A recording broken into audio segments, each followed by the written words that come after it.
என் இனிய தமிழ் மக்களுக்கு புரிசையரா சுந்தரின் அன்பான வணக்கங்கள். இந்த எபிசோடில் பங்குச்சந்தை அடுத்த சில மாதங்களுக்கு அல்லது அடுத்த ஒன்று அல்லது 2 வருஷங்களுக்கு எப்படி இருக்கும் அப்படிங்கிறத பற்றி பேச போகிறேன். பொதுவாக உங்கள் எல்லாருக்குமே தெரியும், நான் வந்து ரொம்ப புல்லிஷாக இருப்பேன் நான் எப்பவுமே. ஆனால் இந்த வருஷம் நடந்த சில நிகழ்ச்சிகள்னால நான் வந்து அவ்வளோ புல்லிஷாக இல்லை. என்னுடைய வியூ வந்து நான் சேஞ்ச் பண்ணிட்டேன். போன வருஷம் ஒரு சேனலுக்கு ஒரு இன்டர்வியூ கொடுக்கும்போது பங்குச்சந்தை வந்து ஒரு நிஃப்டி வந்து கிட்டத்தட்ட 21,000 போகிறதுக்கு கூட வாய்ப்பு இருக்குது அப்படின்னு சொல்லியிருந்தேன் நான் இந்த வருஷம். ஆனால் இப்போ வந்து என்னுடைய வியூவை நான் சேஞ்ச் பண்ணிக்கிறேன்.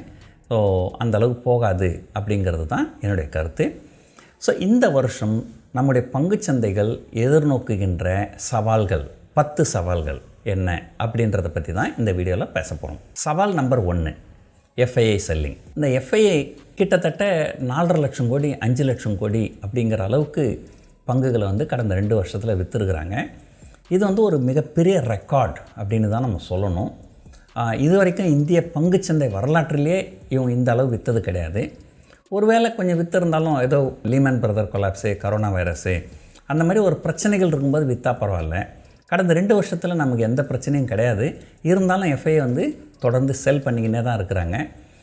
கிட்டத்தட்ட 5 லட்சம் கோடி என்ற அளவுக்கு அவங்க செல் பண்ணியிருக்கிறாங்க கடந்த 2-2.25 வருஷத்தில். இது வந்து ஒரு மிகப்பெரிய செல்லிங். இந்த அளவுக்கு செல்லிங் வந்து அவங்க வேறு எந்த நாட்டிலையும் பண்ண மாதிரியும் தெரியல. ஸோ நமக்கு தெரியாத ஏதோ ஒரு சில விஷயங்கள் அவங்களுக்கு தெரிஞ்சிருக்குமோ என்னமோ. இந்த எஃப்ஐஐ செல்லிங் வந்து கண்டிப்பாக ஒரு மிகப்பெரிய சவால் பங்குச்சந்தைக்கு. 2வது, இந்த Hindenburg report and George Soros report. இந்த ஹிண்டன்பர்க் என்ன பண்ணாங்க, அதானி குரூப் ஆஃப் ஸ்டாக்ஸ் வந்து நிறைய வந்து மேனிப்புலேட் பண்ணியிருக்காங்க, இவங்க வந்து ஒரு லார்ஜஸ்ட் கார்ப்பரேட் ஃப்ராடு அப்படின்னு சொல்லியிருந்தாங்க. அதுக்கப்புறம் அதானி பங்குகள்லாம் வந்து விலை இறங்க ஆரம்பிச்சிது. அடுத்த ஒரு மாதத்துலேயே கிட்டத்தட்ட ஒரு $150 பில்லியன் அப்படிங்கிற அளவுக்கு அதானி குரூப்புக்கு வந்து லாஸ் ஆச்சு. இது வந்து அதானி குரூப்புக்கு இந்தியாவில் இருக்கிறத பற்றி மட்டும் சொல்கிறோம். இந்த அதானியோடைய பிரதர் வினோத் அதானி, அவர் வந்து கிட்டத்தட்ட 1.5 லட்சம் கோடிக்கு மேலே அதானி பங்குகளை வச்சுருக்கிறதா ஒரு நியூஸு. அது எந்தளவு உண்மைன்னு தெரியாது. இது கிட்டத்தட்ட ஒரு 70-75% எல்லா பங்குகளும் இறங்கிச்சுன்னா, ஸோ அவருக்கு ஒரு கிட்டத்தட்ட ஒரு 1 லட்சம் கோடி லாஸ் ஆகிருக்கும். ஸோ இங்கே ஒரு $150 பில்லியன் இல்லாமல் அங்கே வர ஒரு 1 லட்சம் கோடி. ஸோ இது ஹிண்டன்பர்க்கு. அந்த ஜார்ஜ் சோரோஸ் ஒரு கமெண்ட் என்ன பண்ணியிருந்தாருன்னா, இந்த அதானிக்கும் பாலிட்டிக்ஸுக்கும் சம்மந்தம் இருக்குது, பிஜேபிக்கும் அதானிக்கும் சம்மந்தம் இருக்குது, அதனால் இவங்களுடைய ஃபார்ச்சூன் 2 பேரும் ஒன்றா இணைஞ்சது, அதானி கீழே போனால் பிஜேபியும் கீழே போகும் அப்படிங்கிற மாதிரி ஏதோ ஒன்று பேசியிருந்தார். அதுவும் வந்து அவர் வந்து ஒரு மிகப்பெரிய ஹெட்ஜ் ஃபண்ட் மேனேஜரு. ஸோ அதனால் அவர் சொன்னதையும் பங்குச்சந்தைகள் வந்து ஒரு பெரிய சவால் ஆகிடுச்சு. அதுக்கப்புறம் பங்குகள் நல்லா இறங்க ஆரம்பிச்சிருச்சு. 3வது, ரீட்டைல் எக்ஸாஷன். இந்த கரோனா வைரஸ் வந்தப்போ நிறைய பேருக்கு வேலை இல்லை, நிறைய ஃப்ரீ டைம் இருந்தது. அப்போது பங்குச்சந்தையை பற்றி கற்றுக்கின்னு நிறைய பேர் வந்து புதுசாக வந்தாங்க. புதுசாக டிமேட் அக்கௌண்ட் ஓப்பன் பண்ணுறது ஒரு பெரிய ரெக்கார்ட் லெவலில் வந்து இதுவாச்சு. நிறைய ரீட்டைல் பீப்புள் வந்து புதுசாக உள்ளே வர ஆரம்பிச்சிட்டாங்க. அது வந்து ஒரு பெரிய புரட்சி அப்படி தான் நினச்சோம். ஆனால் என்னென்னா, இவங்கெல்லாம் வந்தப்போ அந்த 2020 வந்துருக்குறாங்க. 2020 பங்குச்சந்தைகள் தொடர்ந்து மேலே போய்கினே இருக்கவே தொடர்ந்து வந்துக்கின்னு இருந்தாங்க. இப்போ கடந்த 1 வருஷம் 1.5 வருஷமாக பங்குச்சந்தைகள் மேலே போகலை. ஒரு உதாரணத்துக்கு பார்த்திங்கன்னா, 2021 செப்டம்பரில் 18,600 இருந்தது நிஃப்டி. இப்போ அது 17,200 அப்படின்ற அளவுக்கு வந்துடுச்சு. இந்த 1.5 வருஷமாக பங்குச்சந்தைகள் ஏறலான உடனே நிறைய ரீட்டைல் பீப்புளுக்கு வந்து இல்லை சீச்சி இந்த பழம் புளிக்கும் அப்படிங்கிற மாதிரி வெளியே போக ஆரம்பிச்சிட்டாங்க. என்எஸ்சியோட ரிப்போர்ட்டாக தான் சொல்லுது, கிட்டத்தட்ட 38 லட்சம் பேர் வெளியே போயிருக்கிறாங்க அப்படின்னு சொல்கிறாங்க. இந்த ரீட்டைல் பீப்புள் வந்து அதிகமாக இன்ட்ரெஸ்ட் காமிச்சு உள்ளே வந்தாங்க. இப்போ நிறைய பேர் வெளியே போக ஆரம்பிக்கிறாங்க. ஒரு பக்கம் ரீட்டைல் பீப்புள் வெளியே போகிறாங்க, இன்னொரு பக்கம் எஃப்ஐஐ செல் பண்ணுறாங்க.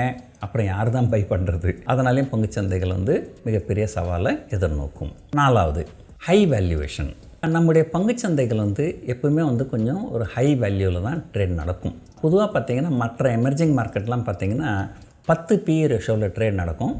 நம்மது வந்து கிட்டத்தட்ட 20-40 வரைக்கும் கூட நடக்கும். கிட்டத்தட்ட ஒரு 2021-22 பார்த்திங்கன்னா நம்முடைய பங்குச்சந்தைகள் வந்து 40 PE ரேஷியோவில் ட்ரேட் நடந்தது. இப்போ ஓரளவு பங்குகள்லாம் நல்லா இறங்கி இருக்கிறதுனால இப்போ கிட்டத்தட்ட 20 PE ரேஷியோவில் ட்ரேட் நடக்குது. பொதுவாக 15-16 அப்படின்னு வரும்போது நம்முடைய மார்க்கெட் வந்து பாட்டம் அவுட் ஆகிடும். Lehman brother collapse, corona virus இந்த லோலெலாம் பார்த்திங்கன்னா 15-16. நம்ம 15 தான் வந்து நமது ஒரு பாட்டம் அப்படின்னு சொல்லலாம். ஆனால் மற்ற எமர்ஜிங் மார்க்கெட்ஸ் பெரும்பாலும் வந்து 10 PE ரேஷியோவில் தான் ட்ரேட் நடக்கும். நம்ம மார்க்கெட்டுக்கு எப்போயுமே வந்து கொஞ்சம் ப்ரீமியம் வேல்யூவேஷன் இருக்கும். நிறைய நெகட்டிவ்ஸ் வர அந்த ப்ரீமியம் குறைஞ்சாலும் குறையலாம். அந்த ப்ரீமியம் கம்ப்ளீட்டாக வைப் அவுட் ஆகிட்டு நம்ம 10 PE ரேஷியோக்கும் போவதற்கு உண்டான வாய்ப்புகள் நிறைய இருக்குது. நிறைய ரீட்டைல் பீப்புள் என்ன நினைக்கிறாங்கன்னா, பங்குச்சந்தைகள்னால் கண்டிப்பாக மேலே போய்கினே தான் இருக்கணும் அப்படின்னு நினைக்கிறாங்க. அது உண்மை கிடையாது. 1980 பார்த்திங்கன்னா ஜப்பானோட இண்டெக்ஸ் வந்து 40,000 இருந்தது. ஆனால் கிட்டத்தட்ட 45 வருஷம் கழிச்சு இப்போ பார்த்திங்கன்னா அது வந்து 25,000 தான் இருக்குது. அதே போல் 2017 ஒரு தடவை வந்து London stock market, UK stock market வந்து 20 இயர் லோவுக்கு வந்தது. அதே போல் ஹாங்காங் மார்க்கெட் பார்த்திங்கன்னா போன வருஷம் ஒரு தடவை 20 இயர் லோவுக்கு வந்தது. அதே போல் பார்த்திங்கன்னா சைனா மார்க்கெட் கடந்த 15 வருஷத்தில் சைனா மார்க்கெட் வந்து ஆல்மோஸ்ட் 0 ரிட்டர்ன் தான் கொடுத்துருக்கு. பல நாடுகளில் பல ஆண்டுகள் 10 வருஷம் 20 வருஷம் கூட பங்குச்சந்தைகள் ஏறாமல் இருந்திருக்கு, அல்லது ஏறினது இறங்கியிருக்கு. பங்குச்சந்தைனாலே வந்து தொடர்ந்து மேலே போய்கினே தான் இருக்கும், அது கீழே வரவே வராது அப்படின்றது தான் பெரும்பாலான இந்தியர்களுடைய மனப்போக்காக இருக்குது. அது உண்மை கிடையாது. இதற்கு பல உதாரணங்கள் இருக்குது. ஆனால் அதெல்லாம் இந்தியாவுக்கு நடக்குமா அப்படின்னு கேட்டிங்கன்னா தெரியாது. ஆனால் நடந்தால் ஒரு வேளை நம்முடைய பங்குச்சந்தைகள் மிகப்பெரிய அளவில் சரிவை சந்திக்கிறதுக்கு வாய்ப்புகள் இருக்குது. 5வது எல் நினோ அப்படின்னு ஒரு எஃபெக்ட் இருக்குது. அதாவது வந்து கொஞ்சம் வறட்சியான சூழ்நிலை நிலவும் நாட்டில் அப்படின்ட்டு இந்த வருஷம் அந்த எல் நினோ எஃபெக்ட் இருக்கும் அப்படின்னு சொல்கிறாங்க. பொதுவாக எல் நினோ எஃபெக்ட்னாலே வறட்சி அதிகமாக இருக்கும், மழை வந்து அதிகமாக பெய்யாது. நம்ம என்ன தான் பேசினாலும் இந்தியா வந்து ஒரு அக்ரிகல்ச்சர் எக்கானமி, விவசாயம் சார்ந்த ஒரு எக்கானமி. ஸோ நல்ல மழை பெஞ்சதுனால் கிராமங்களில் இருக்கிறவங்க நல்லா சந்தோஷமாக இருப்பாங்க. அக்ரிகல்ச்சர் ப்ராடக்ட்ஸ் நிறைய இருக்கும். அக்ரிகல்ச்சர் ப்ராடக்ட்லாம் சீப்பான ரேட்டில் கிடைக்கும். மழை சரியாக பெய்யலைனால் அக்ரிகல்ச்சர் ப்ராடக்ட் குறைஞ்சிரும். அதனால் விவசாய பொருட்களுடைய விலை அதிகமாக இருக்கும். இதனால் இன்ஃப்ளேஷன் அதிகமாகும்.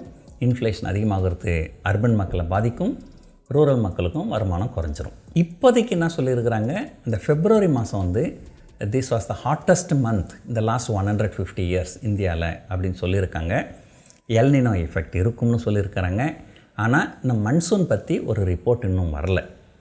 அந்த மன்சூன் வந்து நல்லா இருந்ததுனால் நம்ம தப்பிச்சோம், அப்படி இல்லைன்னா கண்டிப்பாக வந்து உணவுப் பொருட்களுடைய விலை ஏறும், இன்ஃப்ளேஷன் ஏறும், பல பிரச்சனைகள். US மார்க்கெட்லாம் இன்ஃப்ளேஷனால் என்ன நடக்குதுன்னு உங்களுக்கு தெரியும். அந்த மாதிரிங்க நடக்கிறதுக்கு வாய்ப்பு இருக்குது. 6வது நம்முடைய கரன்சி வேல்யூவேஷன் டிப்ரிசியேஷன்.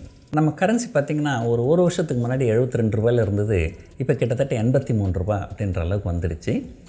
இது ஒரு வருஷத்துலேயே கிட்டத்தட்ட 10-12% இறங்கிடுச்சு. 2023 Indian currency is one of the worst performing currency in Asia.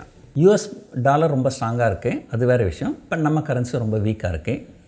இந்த வீக்கான கரன்சி இருக்கிறது வந்து எப்பவுமே ஒரு நாட்டுக்கு நல்லது கிடையாது. ஏன்னா நீங்கள் எது இம்போர்ட் பண்ணணுன்னாலும் அந்த இம்போர்ட் காஸ்ட் வந்து ரொம்ப அதிகமாகிடும். எக்ஸ்போர்ட்டுக்கு பெனிஃபிட் இருக்கும், ஆனால் பெரும்பாலும் நம்ம நிறைய பொருட்களை இம்போர்ட் பண்ணுவோம். இந்த இம்போர்ட்டட் ப்ரைஸ்லாம் ரொம்ப அதிகமாகும். அதனால் இன்ஃப்ளேஷன் அதிகமாகிறதுக்கு வாய்ப்புகளும் இருக்குது. கரன்சி பார்த்திங்கன்னா 2013 ஒரு தடவை கொஞ்சம் டிப்ரிஷியேட் ஆச்சு, அதுக்கப்புறம் கொஞ்சம் அப்ரிஷியேட்டும் ஆச்சு. ஆனால் இப்போ டிப்ரிஷியேட் ஆனது கடந்த ஒரு வருஷத்தில் கொஞ்சம் கூட அப்ரிஷியேட் ஆகலை, அப்படியே தான் இருக்குது. 7வது ரஷ்யன் க்ரூட் டிஸ்கவுண்ட். ரஷ்யாவுக்கும் யுக்ரைனுக்கும் வார் வந்ததுனால ரஷ்யா மேலே நிறைய தடைகள் விதித்தாங்க யூரோப்பியன் கண்ட்ரீஸும் அமெரிக்கா நாடுகளும்.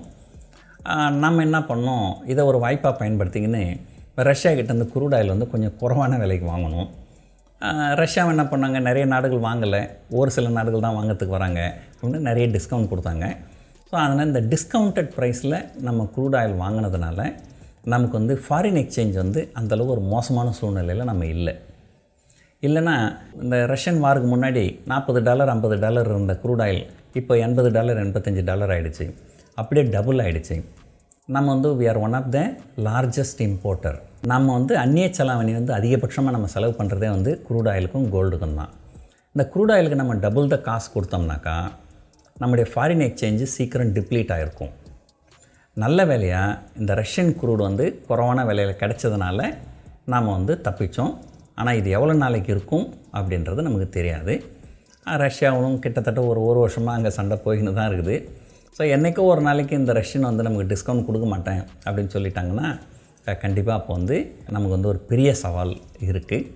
அது வந்து கண்டிப்பாக பங்குச்சந்தைக்கும் ஒரு பெரிய சவாலாக இருக்கும். 8வது பாயிண்ட்டு, பொலிட்டிக்கல் அன்சர்டனிட்டி. பாலிட்டிக்ஸ்னு சொன்னாலே அன்சர்டனிட்டி தான். அதில் என்ன பொலிட்டிக்கல் அன்சர்டனிட்டி அப்படின்னு கேட்குறவங்களுக்காக சொல்கிறேன். அடுத்த ஒரு வருஷத்துக்குள்ளார பார்த்திங்கன்னா கர்நாடகாவில் ஒரு ஸ்டேட் எலெக்ஷன் வருது. அந்த ஸ்டேட் எலெக்ஷனில் பிஜேபி ஜெயிக்குமா ஜெயிக்காதா அப்படின்னு கேள்வி. ஏற்கனவே என்ன சொல்கிறாங்கன்னா, விஷயம் தெரிஞ்சவங்க சிலர், அது வந்து எப்போவுமே ஆல்டர்னேட்டாக தான், ஆளுங்கட்சி எப்போவுமே தோற்று தான் இருக்குது, எதிர்கட்சி தான் பதவிக்கு வந்திருக்கு, மாறி மாறி தான் வரும், அதனால் இந்த தடவை பிஜேபி தான் இப்போ ஆளுங்கட்சியாக இருக்குது, அதனால் வந்து இந்த தடவை காங்கிரஸ் வரும் அப்படின்னு சொல்கிறாங்க. அதை நம்ம பொறுத்திருந்து பார்க்கணும். அது முடிஞ்சதுன்னா உடனடியாக வந்து நவம்பர் மாதம் 5 ஸ்டேட் எலெக்ஷன் வந்துடும். இந்த 5 ஸ்டேட் எலெக்ஷன் உங்களுக்கு ஞாபகம் இருக்கும்னு நினைக்கிறேன். 2018 அந்த 5 ஸ்டேட்லேயும் பிஜேபி தோற்றாங்க. இருந்தாலும் பார்லிமெண்ட் எலெக்ஷனில் ஜெயிச்சிட்டாங்க. அது எப்படி ஜெயித்தாங்கன்றது நான் நிறைய தடவை சொல்லியிருக்கிறேன், அதை இன்னொரு தடவை சொல்ல வேண்டியதில்லை. பட் இந்த தடவை அந்த 5 ஸ்டேட் எலெக்ஷன் எப்படி இருக்கும் அப்படிங்கிறது ஒரு மிகப்பெரிய கேள்விக்குறி. ஒரு காங்கிரஸ் பார்த்திங்கன்னா UPA 1 UPA 2 என்னக்கா 2வது தடவை ஆட்சி பண்ணாங்க. அந்த 2வது தடவை காங்கிரஸ் ஆட்சி பண்ணப்போ ஒட்டுமொத்த மக்களுக்கும் ஒரே ஒரு வார்த்தை தான் எதிரொலிச்சுது, 2G scam 2G scam 2G scam. இப்போ என்ன பண்ணுறாங்க, அதே போல் பிஜேபி 1 பிஜேபி 2, இந்த பிஜேபி 2ல் ஒரே வார்த்தை தான் எல்லா இடத்துலையும் எதிரொலிக்குது, Adani scam Adani scam Adani scam. அந்த 2G ஸ்கேம் தான் வந்து காங்கிரஸ் வந்து தோக்கிறதுக்கு ஒரு மிகப்பெரிய காரணமாக இருந்தது. இப்போ அதானி ஸ்கேம் வந்து அதே போல் பிஜேபி தோக்கிறதுக்கு ஒரு பெரிய காரணமாக இருக்குமா அப்படின்றது நமக்கு தெரியாது, அது வரும்பொழுது தான் தெரியும். ஆனால் அகெயின் கடந்த 50 வருஷத்தில் எந்த ஒரு கட்சியுமே 2 தடவைக்கு மேலே தொடர்ந்து ஜெயித்தது கிடையாது. பிஜேபி ஆல்ரெடி 2 தடவை ஜெயிச்சிட்டாங்க. ஸோ 3வது தடவை ஜெயிப்பாங்களா? ஸோ இது வந்து ஒரு மிகப்பெரிய கேள்விக்குறி. ஸோ அடுத்த ஒரு வருஷத்துக்கு கர்நாடகா ஸ்டேட் எலெக்ஷன், அதுக்கப்புறம் 5 ஸ்டேட் எலெக்ஷன், அதுக்கப்புறம் அடுத்த வருஷம் பார்லிமெண்ட் எலெக்ஷன், இது எல்லாமே வந்து பொலிட்டிக்கல் அன்சர்டனிட்டி. அது இந்த ஜார்ஜ் சோரோஸ் ஹிடன்பர்க் சொன்னதுக்கப்புறம் அதானி ஸ்கேம் பற்றி நிறைய எதிர்கட்சிகள் பேசுகிறாங்க. இது எந்த அளவுக்கு 2G ஸ்கேம் மாதிரி இது வந்து தொடர்ந்து இருக்க போதா, இல்லை ஏதோ ஒரு இடத்துல சப்சைட் ஆக போதான்றது போக போக தான் தெரியும். 9வது பாயிண்ட்டு, குளோபல் அன்சர்டனிட்டி. பொதுவாக பார்த்திங்கன்னா அமெரிக்க பங்குச்சந்தைகள் நல்லா இருந்தால் தான் மற்ற பங்குச்சந்தைகள் நல்லாயிருக்கும். அமெரிக்காவில் வந்து இன்ஃப்ளேஷன் ப்ராப்ளம் இன்னும் இருந்துன்னு இருக்குது. அது இன்ஃப்ளேஷனும் குறையிற மாதிரி தெரில. அவங்க வந்து இன்ட்ரெஸ்ட் ரேட்டை ஏற்றிக்கினா தான் இருக்க போகிறோன்னு சொல்கிறாங்க. ஸோ இதனால் அமெரிக்க பங்குச்சந்தைகள் வந்து கொஞ்சம் மோசமான சூழ்நிலையில் தான் இருக்குது. ஒரு உதாரணத்துக்கு பார்த்திங்கன்னா, இந்த வீடியோ எடுக்கிற அன்னைக்கு நம்முடைய பங்குச்சந்தைகள் 10% கூட கீழே விழல. ஆனால் கிட்டத்தட்ட நாஸ்டாக் பங்குச்சந்தை வந்து கிட்டத்தட்ட 25-30% இறங்கியிருக்கு. ஸோ அமெரிக்க பங்குச்சந்தைகள் இந்தியாவோட ரொம்ப மோசமாக இருக்குது. ஸோ இது அப்படியே தொடர்ந்து மோசமாக தான் இருக்கும் அப்படிங்கிற ஒரு சூழ்நிலை தான் இப்போதைக்கு நிலவுது. ஸோ அது வந்து கண்டிப்பாக வந்து மற்ற பங்குச்சந்தைகளையும் பாதிக்கும். ஏன்னா US மார்க்கெட் வந்து மதர் மார்க்கெட். 10வது கடைசி பாயிண்ட்டு, ஃபாரின் டெப்ட் டிபேக்கல். இப்போ நிறைய பேர் என்ன பண்ணுறாங்க, வெளிநாட்டில் போய் US டாலரில் கடன் வாங்கிடுறாங்க. இது நீங்களும் நானும்லாம் வாங்க முடியாது, மிகப்பெரிய நிறுவனங்கள் மட்டும்தான் வாங்க முடியும். அது வந்து எக்ஸ்டர்னல் கமர்ஷியல் பாரோயிங் அப்படின்னு பேர். இது பெரிய பெரிய நிறுவனங்கள் அந்த மாதிரி வாங்குவாங்க. இன்ஃபேக்ட் பார்த்திங்கன்னா அதானி வந்து அந்த மாதிரி வாங்கியிருக்கிறாங்க. ஸோ பாண்ட் இஷ்யூ பண்ணி US டாலரில் வாங்கியிருக்கிறாங்க. இந்த ஹிடன்பர்க் ரிப்போர்ட் வந்த உடனே அவங்க சொன்னது என்னென்னா, அந்த பாண்டை நாங்கள் ஷார்ட் செல் பண்ணுறோம் அப்படின்னு தான் சொல்லியிருந்தாங்க. அவங்க ஷார்ட் செல் பண்ணதுனால என்ன ஆச்சு, $100 கொடுத்த பாண்டு இப்போ கிட்டத்தட்ட $65-70 தான் ட்ரேட் நடக்குது. கிட்டத்தட்ட அதில் இன்வெஸ்ட் பண்ணவங்களுக்குலாம் 30-35% லாஸ் ஆகிடுச்சு. சரி, இந்த பணத்தை வந்து அதானி வந்து திருப்பி கொடுத்துடலாம் அப்படின்னு யோசனை பண்ணால், இவர் ஒரு வருஷத்துக்கு முன்னாடி வாங்கும்போது அவருக்கு $72 தான் கிடச்சிது. இன்றைக்கி அதை திருப்பி கொடுக்கணுன்னா $83 கொடுத்தா தான் $1 கிடைக்கும். ஸோ இது வந்து இந்த இவங்களுக்கு வந்து ஒரு 5 வருஷம் 10 வருஷம் அப்படி வச்சுருந்தாங்கன்னா, இந்த ஒரு வருஷத்தில் கரன்சி டிப்ரிஷியேட் ஆனது ஒரு பெரிய இஷ்யூ கிடையாது. அடுத்த 8 வருஷம் 10 வருஷத்தில் அது ஆவரேஜ் அவுட் ஆகிடும்னு சொல்லலாம். ஆனால் இப்போ ஏதாவது ரீபேமெண்ட் பண்ணணும் அப்படின்னாக்கா, இப்போ இந்த கரன்சி டிவேல்யூஷன் வந்து ஒரு பெரிய இடியாக இருக்கும். இது வந்து ஹிடன்பர்க் சொன்னாங்க, அதானியில் மட்டும்தான் இந்த பிரச்சனை இருக்குது அப்படின்னு நினச்சாக்கா, இப்போ சமீபத்தில் வேதாந்தாலேயும் இந்த மாதிரி ஒரு பிரச்சனை இருக்குது அப்படின்னு சொல்கிறாங்க. ஸோ அதானி வேதாந்தா தவிர்த்து இன்னும் வேறு எவ்வளோ கார்ப்பரேட்ஸு US டாலரில் எவ்வளோ வாங்கியிருக்கிறாங்க, அது ஏதாவது பிரச்சனைக்கு வருமா அப்படின்றதெல்லாம் போக போக தான் தெரியும். ஸோ பங்குச்சந்தைகள் எதிர்நோக்கக்கூடிய 10 சவால்கள் பற்றி இந்த வீடியோவில் பேசியிருக்கிறேன். இந்த வீடியோ உங்களுக்கு ரொம்ப பிடிச்சிருக்குன்னு நினைக்கிறேன். நன்றி, வணக்கம்.